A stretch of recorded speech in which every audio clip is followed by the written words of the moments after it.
Okay, so today's another reply to table talk, like how people pick games, and today's topic is fantastic. But way too many things to talk about. I want to talk about etiquette, method, solution, but I need to focus. So it comes in two parts. The first thing that came to my mind was actually the opposite of Rodney's problem.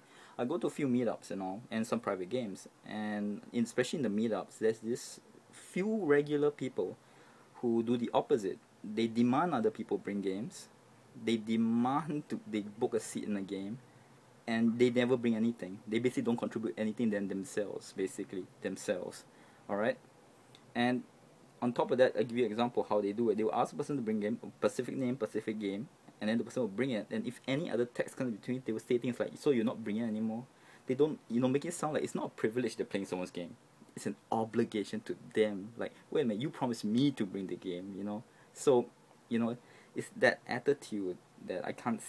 That's been getting to me, and I actually went on posts and all that, and basically made it a point to point out that people have no obligation to bring certain games. So people should try to, if you don't want to bring games, that's fine, but you don't have any there's no obligation for it. To be respectful, basically. And some people still don't respond to that, but that's fine, it's up to them. And actually this leads to the second point, which is that attitude of truthfulness, or of being a vassalite, basically. Thumbs up to Barry Dublé on that. Because like Tom Vaso said, if you don't like someone, or if you feel someone has bad behavior, you just come up and be respectful and tell them. I mean, be forward about it. And this leads to the point of what Rodney said, but up for anything.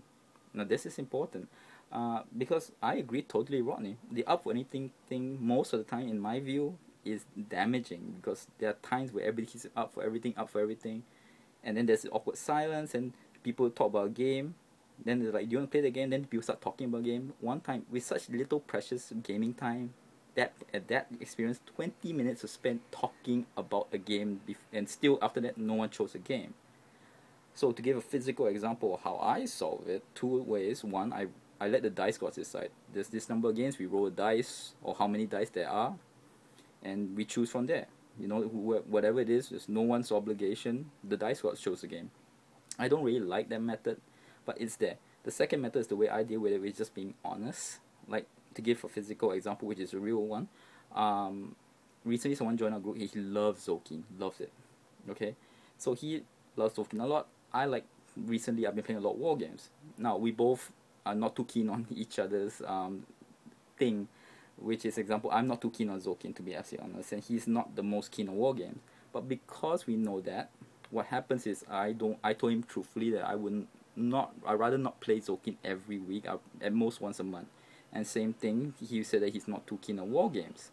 So when we meet each other, we compromise. Once in a while I'll play Zolkin, once in a while he'll play a war game, and we get along really fine. See, rather than if we had kept quiet, then there would be this huge bad tension. I don't like him because every time he comes, he wants to play Zolkin, and every time he sees me, he's like, "Oh, it's the war game guy."